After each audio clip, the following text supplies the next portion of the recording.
Hi freelancer, welcome to today's episode of the Freelance Blueprint. Today we're joined by Ricardo, an editor turned communication coach. He used to edit for the BBC, Disney Channel, Universal, you name it.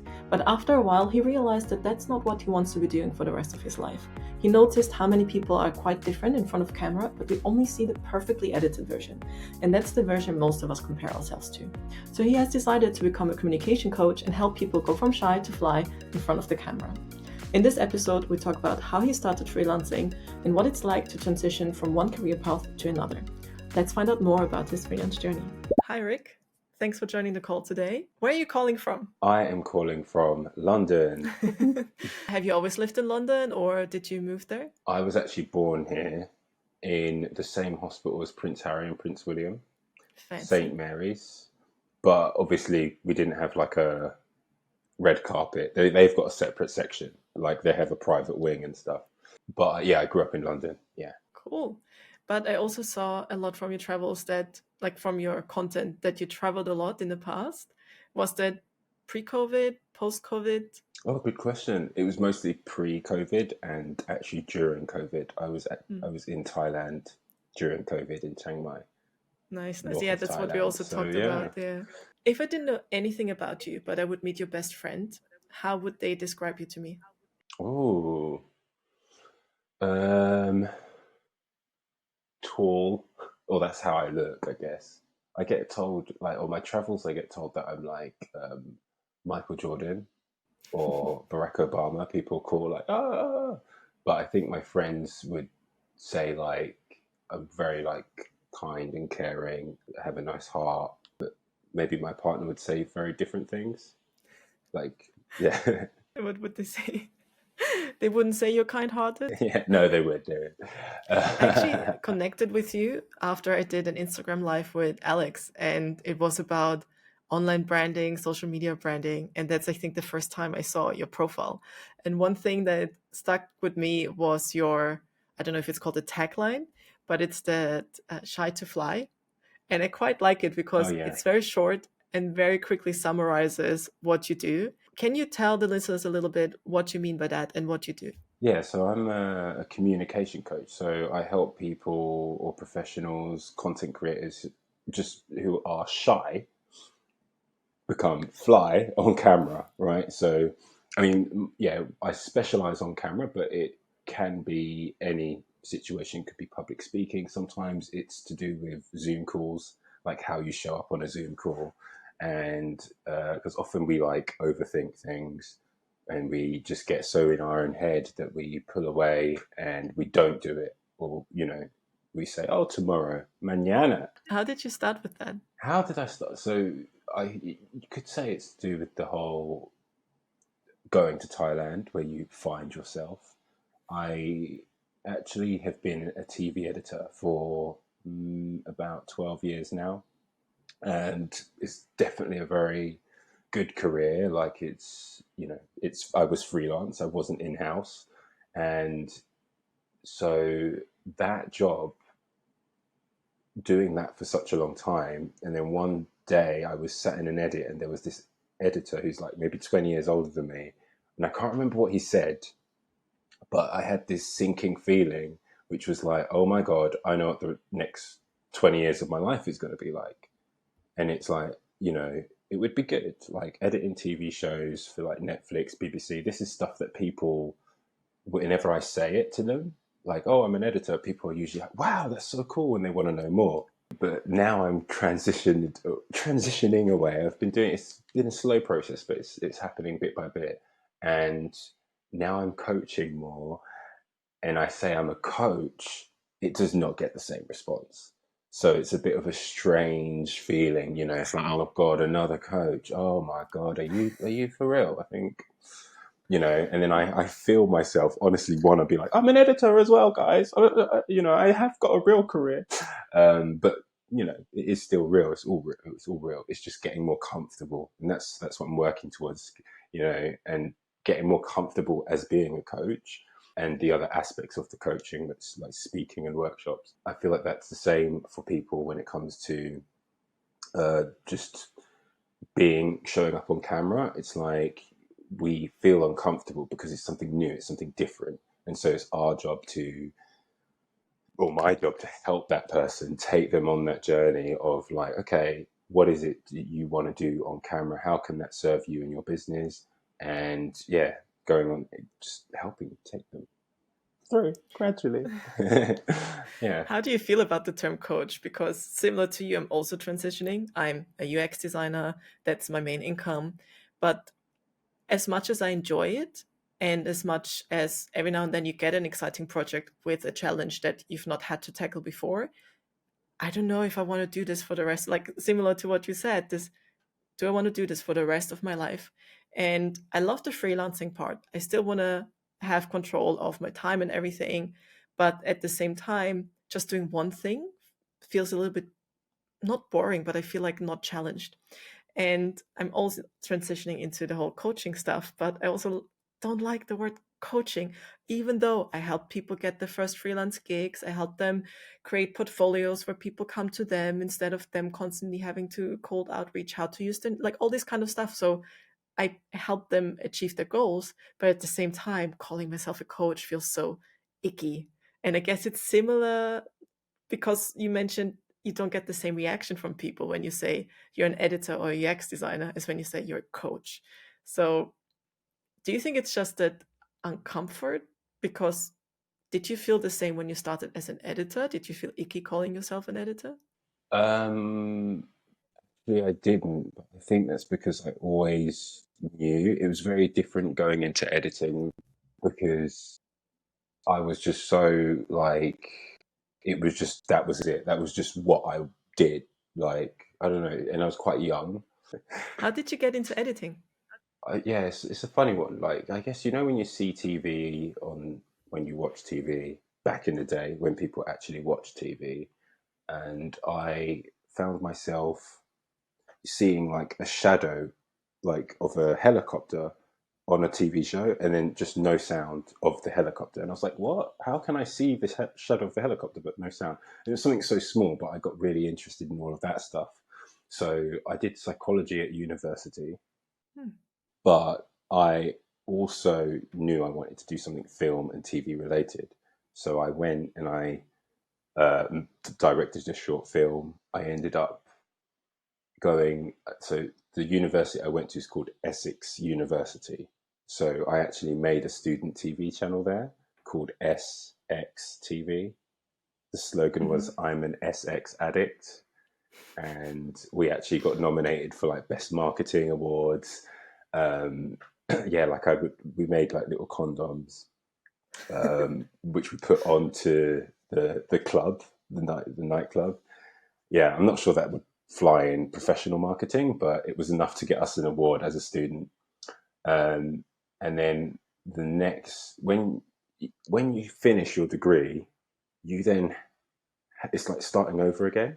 So you have to Yeah. now start looking, but I don't know anyone in the industry. So I'm like, well, who do I know that might know someone, if that makes sense? And yeah, it took me 8 months just to figure out that question, like, who do I know that might know someone? And my auntie was someone who is a choreographer.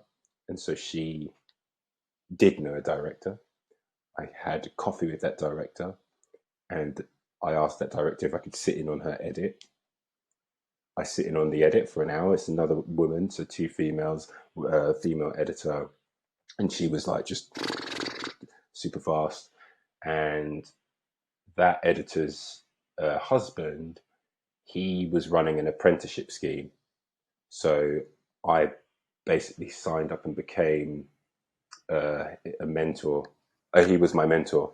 But yeah, it's interesting because like you have to apply for these things, and this is the power of certainty, right? Or at least when you're presenting yourself, you have to have a level of certainty, because by the time it came to that interview and the editors asking me all these questions, I was just so certain and set, like, this is what it is, this is what I'm doing. And I had evidence like, here, look, this is what I've done at university, which is practical. It's nothing to do with the degree itself, even though I do not regret my degree, because I know, like, I've listened to some of your other episodes and I understand your position with university, and you left after second year. Is that correct?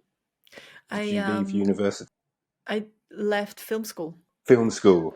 Oh, Yeah. and then you went to advertising. Yes. So I actually, yeah, so I did my A levels, then I went to film school, which I left not because I lost my passion for film, but because the way they handled the school, it was terrible. We were meant to have 30, 40 hours of lessons, but we had 4 to 5, and it was just a waste of time. We were just sitting there.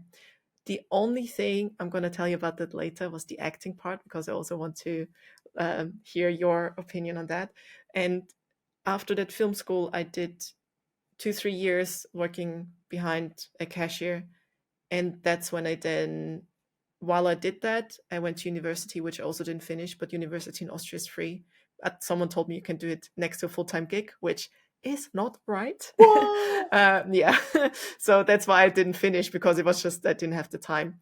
And then I went to advertising school, and they had a partnership with the UK university, and that's the degree that I then got, and it was about advertising and branding. It's not that I don't Awesome. like university. I still very much value the connections I've made, but I think nowadays what you learn in 3 years you can do in a course in a month, or and also the money investment, the time investment. But on the other hand, it's a very strong network that you can create during university. So Yeah, that is actually the point that I was going to make, which is, because I feel like when people say against university, it's always about the education part, which I agree with. But I always felt like people are missing the fact that there's a network that comes from it and the connections that you make from university. But you could argue you can still make connections in a network without university today as well. But I feel like when everyone's kind of the same age and there's like a similar camaraderie, you're all entering adulthood, or most of you at that sort of same time, it's a different kind of relationship that will always carry through for many years. But that aside, I agree with you in terms of university. It's like, yeah, especially post COVID, because now a lot of their mm, classes are on Zoom. Like, yes, what?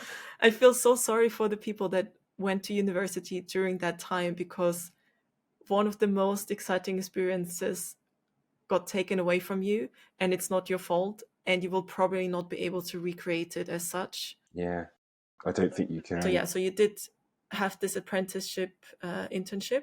Yeah, what happened from there? Because did you go straight into freelancing, or did you have a permanent job before?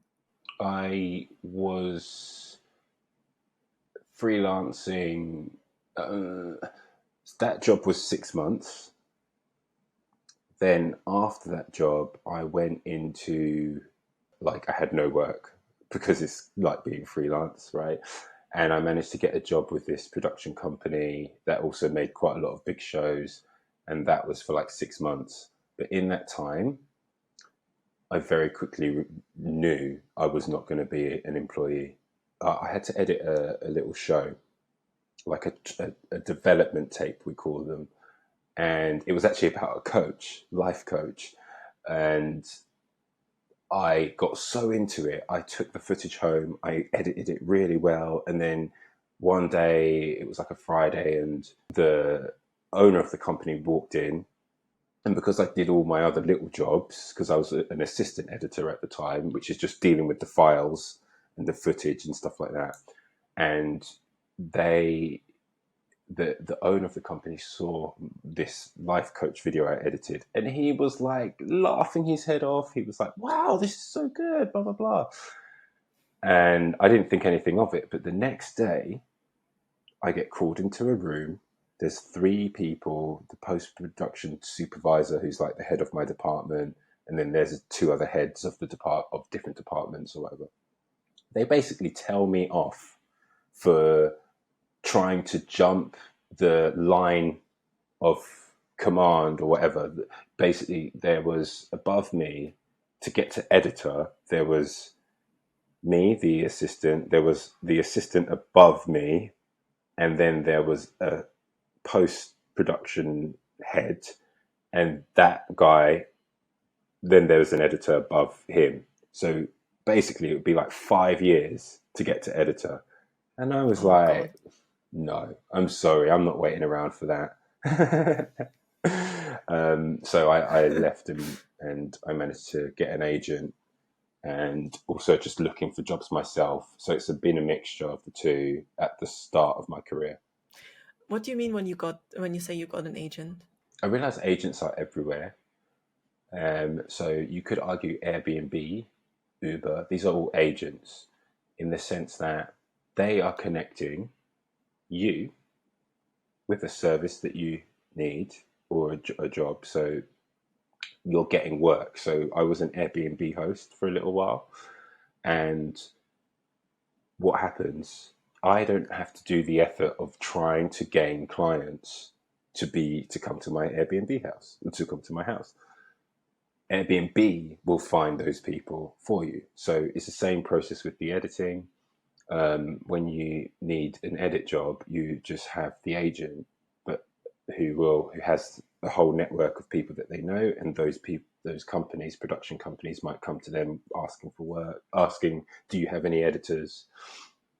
And also, it becomes reputable, right? If they've got a reputation, then more people are going to go to them, and so you can go to them yourself, but they always get a cut of money, right?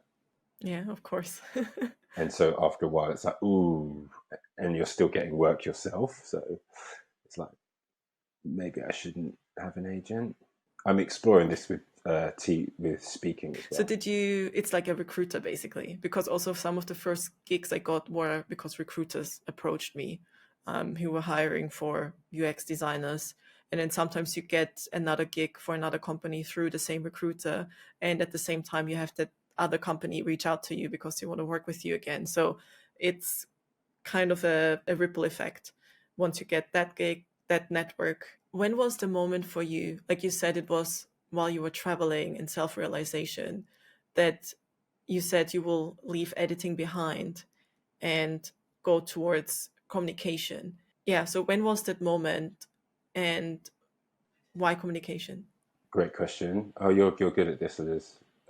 So basically, yeah, the TV thing. Sorry, I'm now like, oh god, because there's so many things coming to my mind. It's like, how do you just simplify, keep a message simple? So then I mentioned before about me editing like this life coach video that I then got in trouble for. So I was always exposed to coaching, and also I did psychology as a degree. So I always want, and I love working with people one on one. It's kind of allowing me to fulfill my psychologist dream, especially when you actually help them and they actually do grow and you see them become more confident. That's always good. So it's always been brewing probably the whole time I was doing the TV career. But once I was traveling, I don't know what it is about traveling. Maybe it's the fact that you're seeing things through a child's lens again, because you're seeing things that as an adult you would take for granted because you've just lived there and you don't, it's all just background noise. Vin, you probably know Vin. I do. Yeah. So I joined his course masterclass. So he did one of those package sales where you can buy the course and then join one of those live workshops. And I did that because when I buy a course, I never do it. Because when you watch it in your own time, I have a ton of other things to do that I'd rather do. So I always sign up when there's like a workshop. So it kind of forces me to do the course content. And I didn't do the course content yet, but the workshop starts and it's like, okay, I just join. So I'm in day 3 of 5. And yeah, that's what I did in the morning. Oh, that's interesting. How is that's yeah, because I would say he's like the top person of what I would want to do. Once I discovered his work, I was like, oh, this is more the direction I want to go in, because I was doing something slightly different before that. How is the course? I like it a lot. It's 2.5 hours for 5 days, which is a lot, especially nowadays to keep people's attention. But he set it up in a really good way. He explains things really well. He tells you why something is important or explains it, and then you understand why you do what you're doing. Yeah, the only thing I would say is you do those things, you learn what to do, you do it, but then you don't get direct feedback after because you're in breakout rooms. So that's the thing where I'm probably getting better because I'm applying what I'm learning. But then I don't know if what I'm learning or like what I've applied, what is good or bad. And he also teaches to self-assess and progress and keep iterating. But at the same time, you're not aware of things sometimes. So maybe that will come later. Maybe I'll Yeah. just film myself and do those things. But yeah, it's very, very interesting. I highly recommend it. But it's very interesting that you say that, because that's something about the feedback. That's something that has come up for people when they're working with me. They're like, oh, what's really nice working with you is you actually get that feedback. It's like live feedback. And it's, because for example, yeah, it was this girl who worked with groups, and she was just like, no, she wasn't happy with the group that she worked with, because the group coaching, it wasn't personalized enough to her. So that happens when someone gets big, right? They don't have time to Exactly. give to Yeah. individuals. That's what I was about to say because he is huge. He has a couple million followers on Instagram. There are over 300 people in this workshop, and he has 2 camera setups. He has an assistant. Like there's all these yeah, so it's huge. But you learn a lot. You get the knowledge from someone who's done it for 10, 15 years compressed into that time, but at the same time you don't get the personal feedback. So I also think it's better to work with someone who's smaller, because it doesn't mean that they're not as good, but because they're smaller or not as well known, they can give you more time and they're more affordable. And I feel the same with my coaching, because I've been in group coaching programs myself, and the bigger it gets, the less tailored it is to you. And in a way, it doesn't speed up your progress as much because it's not that specific for you. And that's what I hear from my mentees. It's the accountability. I actually follow up with them on their to-do list. It's not like recommend do this and you go your own way. It's more like, have you done this? Have you reached out to this potential lead? Have you done that? Okay, if you didn't reach out, why? What's your mental blocker? How can we tackle it so you feel comfortable to do that? Things like that. So you wouldn't get that from a group coaching. And it's one thing saying, okay, this is my goal. Getting where Vin is would be amazing, but also it takes time to get there. But also, still from a research type of view, I think it's very interesting to sneak in and also join coaching programs myself, because I just wanted to see how they did it. They had the same target audience, they would teach something similar. And it's okay, you're a couple steps ahead. What do you do? What can I copy from that or borrow? And what could Mm. I improve on? So I would, yeah, I think it's worth the money. Would you recommend people to, yeah, get an agent? For getting an agent, it's okay. It's not necessarily essential, I would say. It's helpful, like an agent is helpful at the beginning of a career if you need help getting work. But as you get more clients and you work with more people, then it's less so. It's less necessary. How did you find that first freelance gig? Do you remember? Connections. Basically, you have to, yeah, just follow the people that you know, if you know what I mean. So, like reaching out to them, connecting, trying to show your interest. So, this is what I'm doing right now with regards to speaking gigs and workshops. One thing that you said that I find quite interesting is that you didn't want to do the 5 year wait list, climb up the hierarchical ladder. And one thing that I was talking to one of the previous podcast guests, I was saying it's so funny how everyone thinks you have to get this proper corporate job, climb up this ladder that why can't you skip it? If you're good at it, why can't you skip it? Why do you have to force yourself through this process? And I was talking about the marketing team that is behind permanent jobs, because why is it that everyone thinks it's that great when freelancing, in my opinion at least, is so much better? Because there you can just say, I'm an editor. Maybe you never done a huge movie before, but you can edit. You will know the basics. And you don't have to instantly go into editing for Netflix, but you can start editing a reel for some YouTuber. You can start small and make it based on your skill set and improve from there instead of having to do 5 years in the corporate. What would you recommend someone? I know you do both coaching and editing, but what would you recommend to someone who wants to become an editor if they were to start today? What you said, yeah, you would just do it. You have to actually create. It's true for literally any of these skills. It's always the same thing. If you're going freelance, what people expect is that you already have the skill that you're being hired for. When I get hired to be an editor, me knowing the skill of the software and using the software is an expectation. Like when you're doing UX, I don't need to know about how you're going to make the website or whatever design. I just have an expectation that I'm getting the end result. So your job, if you're looking, whatever freelance gig you're looking to get into, is to learn the softwares. This is all the background stuff that your clients don't care about. It's like, just, you have to understand all of that and then use that skill to then implement like the actual work. Yeah. So for example, it's with editing, there's a lot of videographers, they will focus a lot on the technical side of things. And this is great. What happens is you get a very beautiful image. And this is all what the corporate people expect if you're going into corporate world or even weddings. But when it comes to TV, it's slightly different because it's very narrative driven. And this has also influenced how I help people with on camera work, because you don't need to have the most pretty video. You don't need it to be visually interesting. It helps sometimes, but the best thing is actually is what you're saying. It's the words, it's how you're showing up on camera, how you're presenting yourself. So yeah, it's like, if you're trying to be freelance, it's just knowing what are the core things that really will help get the results that your client wants. Yeah.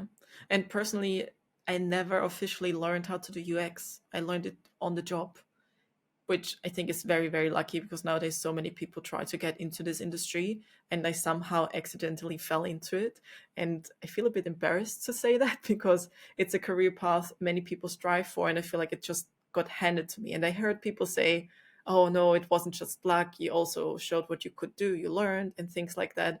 But now when it comes to coaching, I feel a bit more, I try to get into that.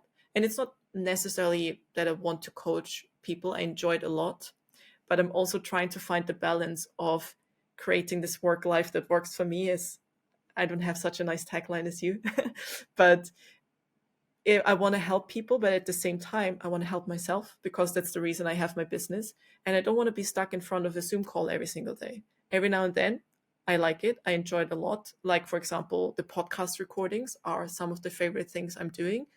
And I love the coaching calls, especially when someone just gets it and you're there and you can see it happening, when the mindset shifts and things like that. But at the same time, I don't always want to be forced to be in front of my laptop. How do you manage your day to day to make sure that it works well, both for your clients, no matter if it's the editing and coaching, but also for yourself, that you can design your work life so it works for you? Well, actually, here specifically in the UK, in London, I have this work share space, co-working, well, similar to WeWork, but it's much more like homegrown. So that is where I go to now create a bigger divide between my work day and my like home life day.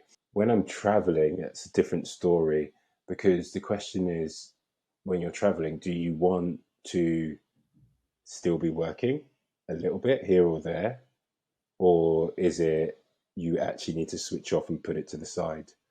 And I remember in one of your podcast episodes, you said that, sometimes you bring your laptop and you've got it and you don't regret that, because, you might only use it for an hour. And I'm actually the same. I remember going on a holiday with my partner, and he, he was like, oh, why do you always bring your laptop? And I'm like, well, I might need to search for something, like for like the restaurant or that we're going to, whatever. But it's actually also so if I need or feel like I need to do work, then I can. Or if I try not to have calls, basically, but sometimes I do, and it's fine. Do you know what I mean? Like, if it's like one or two clients and I'm on holiday, I might say like, okay, let's just have a break. But if for whatever reason they need to do the call and I'm still on holiday, then that's fine. I can do that 1 hour. Like it doesn't matter. What about you? Oh, well, I think we already know. Although you can tell me. What about you? Yeah. Well, not everyone has listened to all the other episodes so carefully like you Exactly. do. I That's feel why. like Yeah, that's I feel why. very Exactly. it's so nice that you actually listen to them, because I do see the stats, but it still baffles me when it's, oh, someone from the US has listened to this. So it's someone who I unlikely know. And it's just nice to see that people listen and seem to care. But yeah, for me, it's, if it's an hour here or there where I work and then it allows me to extend my holiday for like 2, 3 weeks, then of course I'm going to do it. And also, I get extremely icky if I don't do anything.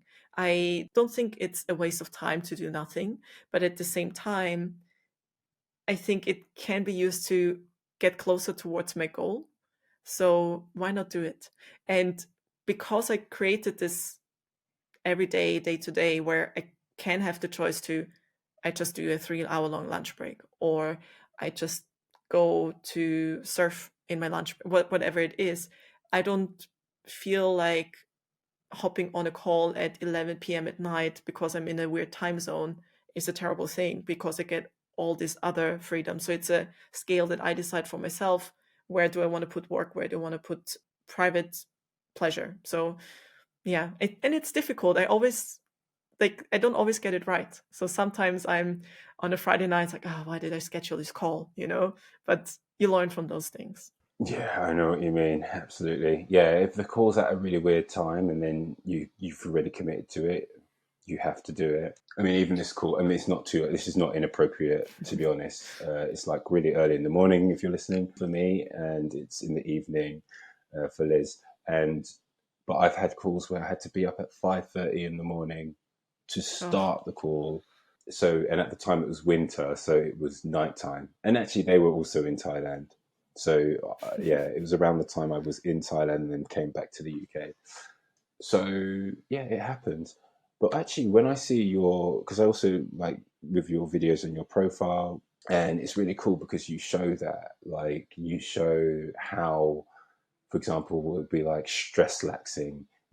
This is the process that we go through as freelancers. Like, yeah, we have this worry, we have this sense of like, I'm not doing enough.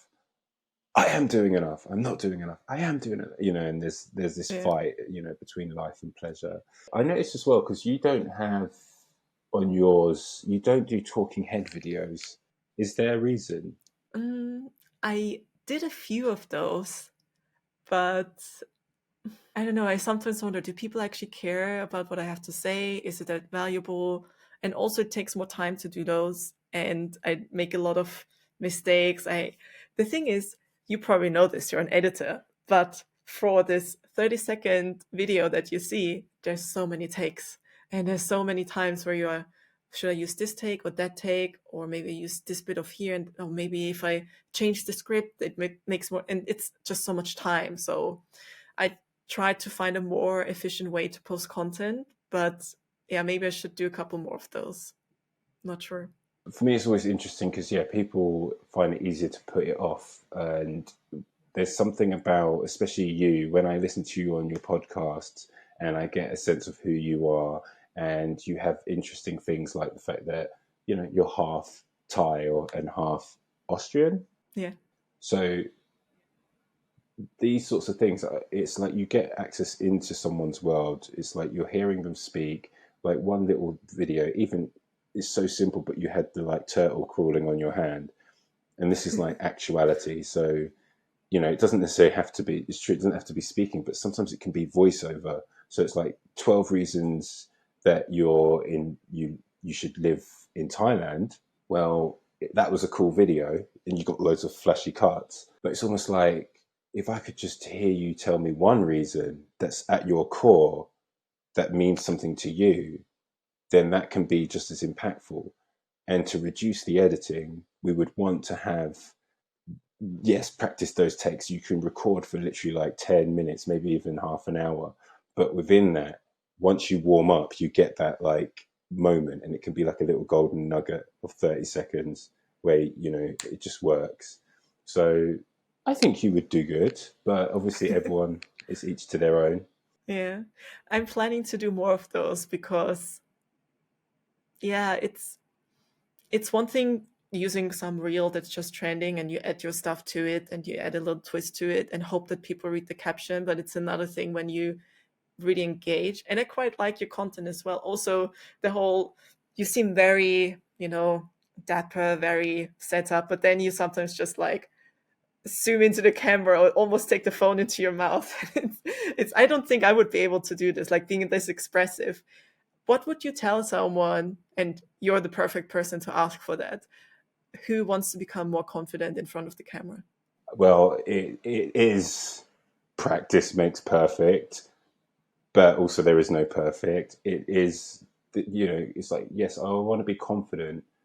Well, actually, it's not so much you want to be confident, it's actually you want to be comfortable. Because when you're comfortable on camera, like I have what's called the 4 R's. And the first stage is relax. You need to feel relaxed before you go on camera. And we can do different ways. As at the beginning of our call, I got my little coffee. I actually had a little 5-minute meditation before this call, because this is still on camera and I still have moments of nervousness or distraction, because we've had a little bit of issues with the like internet and stuff. So this stuff always happens, but it's like we always have to realign and remind ourselves, I'm actually talking to you, the audience, and I'm talking to Liz, and I'm trying to share a message. So this is true for all of you. It's like, this is true for you, Liz, right? Like, you have that message, you have that passion. So one of the things that I then say is, okay, you're relaxed now. Now you hit record.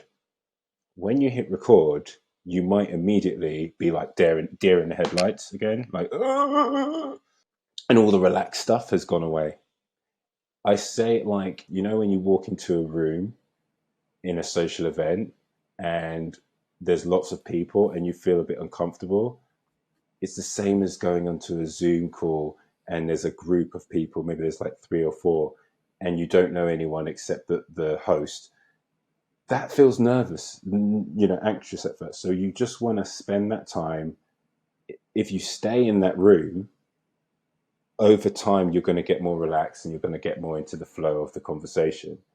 We want to do this with video. So when you're recording yourself, even if you feel uncomfortable again, you do not pause, you just keep recording. And as time goes on, you might get more relaxed. So what happens with when I'm recording, I also have loads of takes, but I know that I'm going to warm up. So as I'm talking to the camera and I'm messing up, and then eventually I get a really good cut towards the end of what I've recorded. It's like, oh yeah, I've got high energy and I'm talking, this is great, blah, blah, blah, blah, blah. What happens is, if I've got a good end, I will then go back to the beginning and record and say the stuff at the beginning of my script of the video, but now with that higher energy.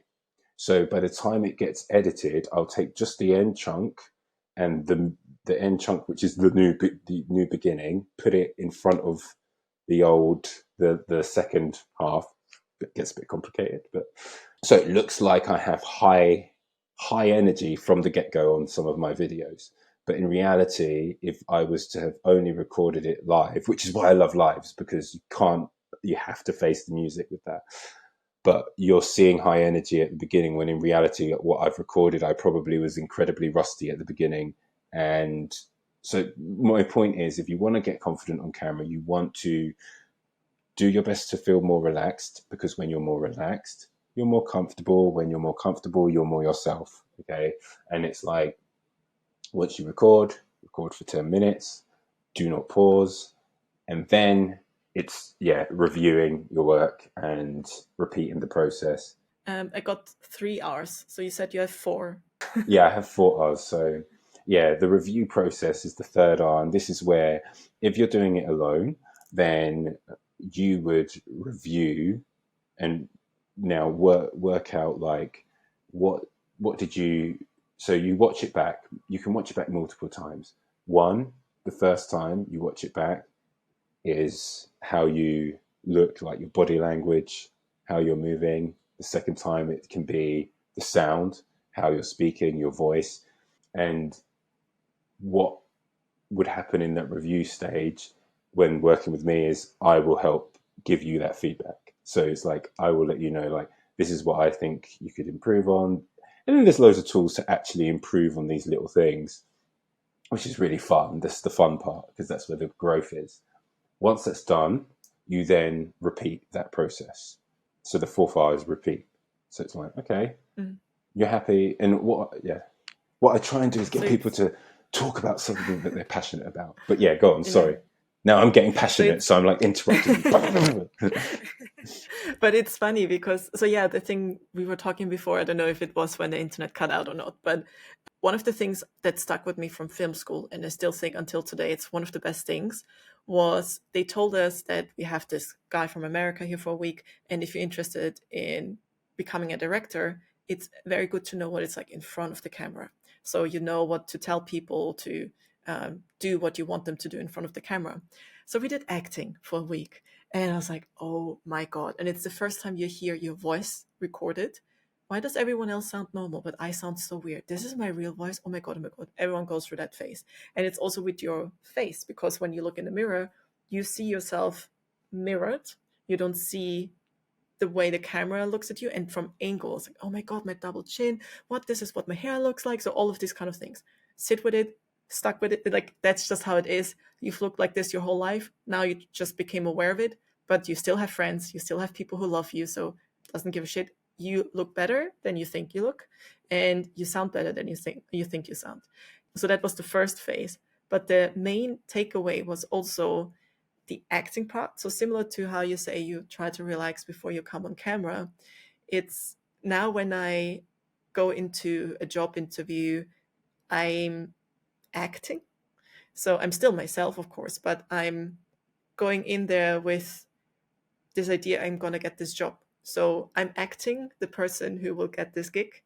And I think that's similar to what you said before, where you go in with the confidence and just being certain about who you are, and then you can't do anything wrong. And I think that gave me that certainty of, okay, I'm going into this, and whatever I'm going to say, I'm going to get my dream job. And if it's not this job, I learned something from this interview, which will then help me in the next interview.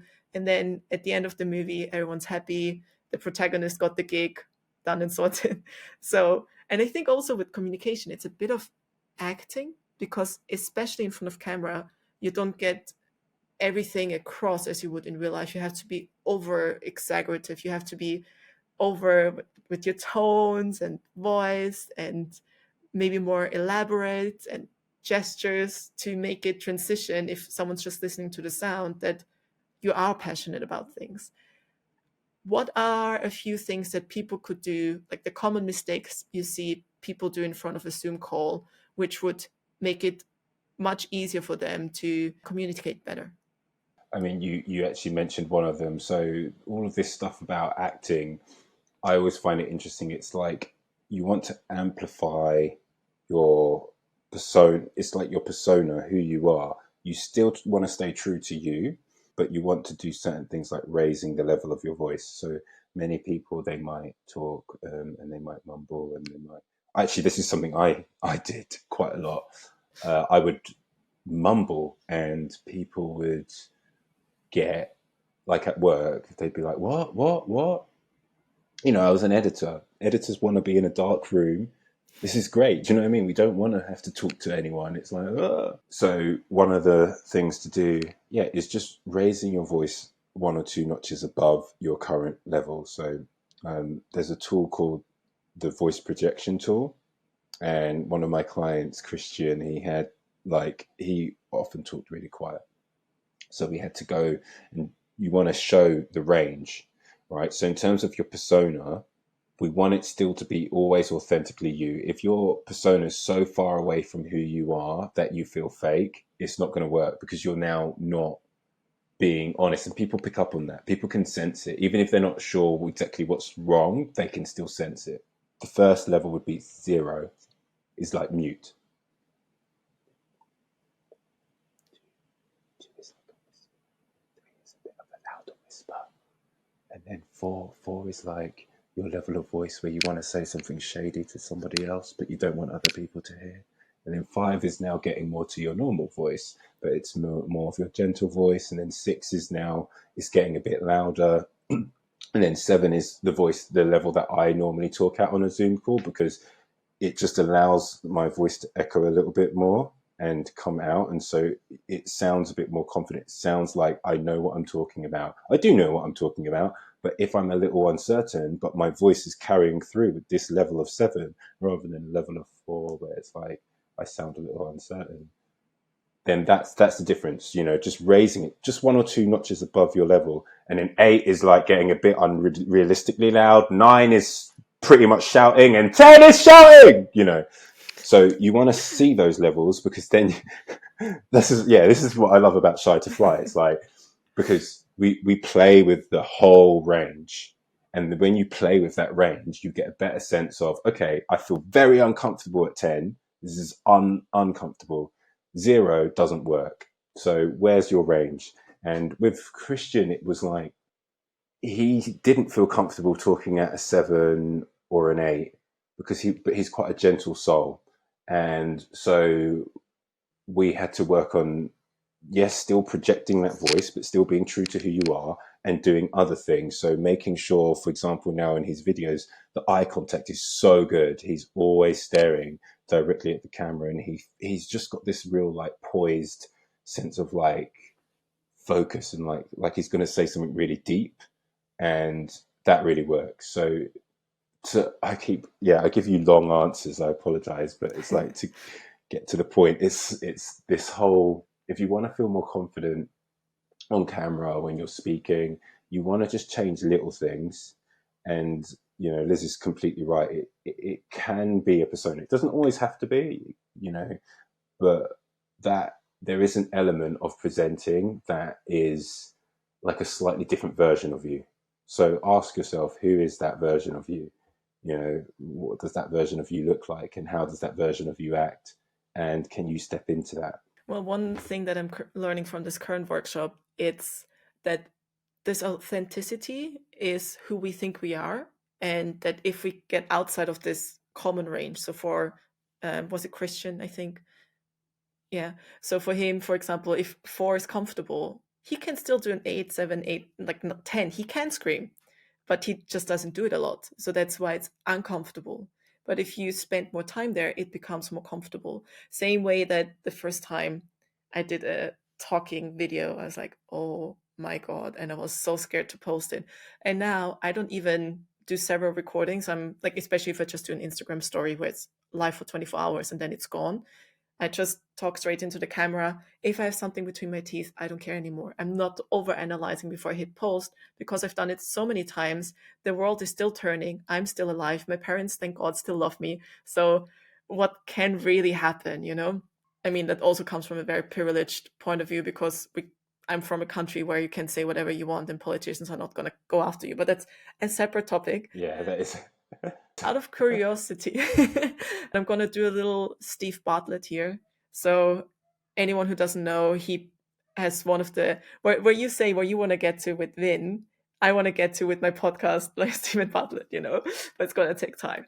Oh wow! Okay, that's awesome. Yeah, and he was saying in his last couple of seasons, he asked a question someone else would have asked, whereas now he asked the person, "What's a tip you would give to Stephen Bartlett?" So now that you've seen me talk in front of camera and speak, what would you give me as a recommendation to improve? Oh, well, I think you already have a lot going well for you, given that you do a podcast. And so we get to see you in a very natural sense. And I would just want to see more of it, really. So it's like you say, you do your stories, and that's true. We get to see you on your stories. I'd have to watch you doing a video to give you actual feedback specific to that. I guess a part of me would want to hear a bit more personal things about you. Not so personal, but stuff that you can sprinkle it a little bit everywhere. I mean, for me, the fact that you're half Thai is really, really cool. And I have cousins who are there. I asked them, where do people think they're from, and everyone would say Turkey or Spain, but their mum is a white French woman and their dad is my uncle, is a St. Lucian. Um, and so what you have when you are mixed race is an incredibly unique perspective on the world, because it's unique enough to be Austrian because there's not many Austrians, and there's a lot of Thai, so it's a little less unique to be Thai, but to be both Thai and Austrian, do you know what I mean? But at the same time, you don't want to give so much personal stuff that it distracts from the message, so being freelance, yeah. I think any mixed race person will have a bit of an identity crisis. For me, it's not that rare. I know a couple other Thai Austrians, but of course, I know way more Austrians and I know way more Thai than mixed ones. But it is a unique perspective, but you also feel a bit detached because not everyone goes through the same experience as you. But yeah, I'll try and put a bit more content out there. But communication wise, voice, eye contact, like I noticed that's something I really like looking into the camera. That's what I should be doing. Yeah, so that type of Zoom communication, what would you say? Yeah, so when it comes to that, I only look into the lens at specific times when I want to make a clear point or if I'm trying to be intentional with what I want to say. So again, it's thinking about when you're in a room with someone, you don't want to necessarily always look into their eyes. Sometimes you do want to look away. Sometimes it's okay to look away. So it's just, oh, my nose. See now, it's warm. So I'm noticing these things, right? Yeah, anyway. And I think because there's levels of being more relaxed. Sorry, now I'm aware of the time as well. So it's like making things more normal is what I mean. So one of the things is filler words. And a lot of people say, don't use any filler words. And there is a lot of truth to that. But the ironic thing is when working in TV, in documentaries, and you're editing real people, you want to leave in the ums and the ahs. Why? Because it's natural conversation. It's how we naturally converse. And when you take them all out, it actually can create a feeling that feels a bit more fake. It can feel more clean and more professional. So it's always about the balance. Filler words, if you're every single time using filler words, and then you start to sound uncertain and you can lose credibility. But if you're doing it the odd one or two times, it doesn't matter because that's what natural conversation's like. So it's that kind of thing of understanding that what we're trying to do when we're presenting on camera is still keeping that natural way of being. Still, it's allowing yourself to look every so often, to question or just be silent and be thoughtful, and to play with the levels of your voice. So not being monotone, because a lot of people, this is one of the killers Yeah. for sounding confident, is when you just talk like this, because your audience get bored pretty quickly when your voice is like this, if it's just one level. And everyone has dropped out in this time. But it does make a difference. It's also when you look at other people's content, that's the more aware you become of those things, the more you know it's like, that's why it's a bit cool. Because we don't have that much time left, there are 3 questions I ask all of my podcast guests. And one of them is, would you ever go back to a permanent job? That's a good one. Yeah, you do ask that. And yeah, I never really was in a permanent job, but editing is an interesting one because it's a traditional career. A lot of your other episodes, they're people who their freelance gigs are all online.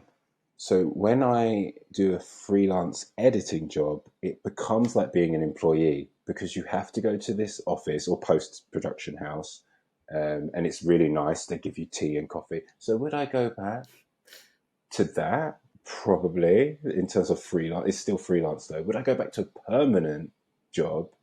I would not. No, because there's just there's just so much freedom, isn't there? Like, as a freelancer, even as an editor, I know that this job is going to end in about a few weeks to a few months. So, and it pays well, so it's fine. And then I can F off to another country, which I did last year, to Poland and stuff. So yeah, it's the freelance life is just, it's in the word, isn't it? Free. You're Exactly. free. You're a bit more free than, yeah. If you could go back in time to, where do we put you? Where you got caught editing, even though you were supposedly having 5 years ahead of you before you were allowed to do that, because you tried to skip the corporate ladder. What would you today tell your past self? I would say do what you're doing, man. Like, just stay focused. Like, don't be sidetracked from what other people are saying, because it's so easy to get put off. And it would have been easy for that version of me to shrink and be like, no, I'll do it. I'll just stay. And yeah, you just have to take the risk and be a bit ballsy. And it does pay off. It actually does, right? It's going to be slower than you might anticipate, but it will get there as long as you keep taking those steps in the right direction. Nice. Mic drop. But one more question. Yeah. If your future self, 5 years from now, if they would come back to you today, so 5 years from now, imagine where you'd be. You'd probably fully transition to coaching. Maybe you still do a bit of editing here and there. Maybe you're back in Thailand. Maybe you're going to be somewhere else. What do you think your future self would tell you today? Also, a good question. My future self would say, Liz is good. Listen to what Liz says. Like, like the messaging, there's so many people out there. So to be honest, when I actually do something called future, is it like, it was Hormozy who says it, writing to your past, to your current self as your future self. And so I would meditate on this, and I had it written down, but my future self basically was saying to me,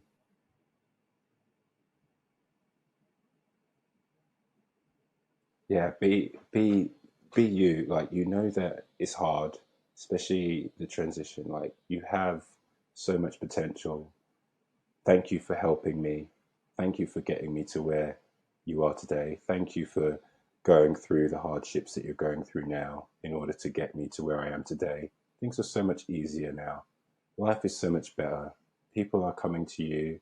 People are asking for your help. You're feeling fulfilled, helping so many people. And there is a real harmonious vibe. You're able to have holidays with your family and actually fund those holidays with your family. It starts saying stuff like that. So I had to get into meditative state because to remind myself what that version of me says. But it's true, when times get hard, which fluctuates these days, it's a bit of both. I do have to remind myself that, and I have to listen to voice notes that people have sent me where they're like, oh my God, what you've done is so good. Because if I start getting nervous or anxious about what I'm doing, then that's always good. Yeah, I have a little folder of that where I put all the good feedback, no matter if it's friends or work or whatever, that if I have a bad day, I just go through that. So keep those voice notes. It's a good thing. Yeah, exactly. You gotta, yeah. Thank you so much, Liz. It's really good. Thank you so much. I really enjoyed this. Any of the listeners who want to learn more about you, where can they find you? I'm at Conscious Ricardo on, Instagram, YouTube, TikTok. And then when it comes to LinkedIn, it's ricardo.a.clarke. And yeah, I would just stay with the socials. I have got a website as well, wearethenow.tv, but you can find that through the socials as well. I really loved talking with Ricardo today.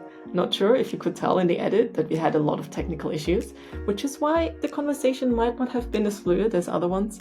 But if you didn't notice, that's just more proof on how you just see the edited version online. If you want to improve how you come across on camera, including Zoom calls, you can book a call with Ricardo via the links in the show notes. If you like this episode, please leave a review and hit the follow button. This helps the Freelance Blueprint get suggested to more freelancers like you. And feel free to share this episode with anyone you think can benefit from listening. That's all from me, and I can't wait to have you join again next week. Bye!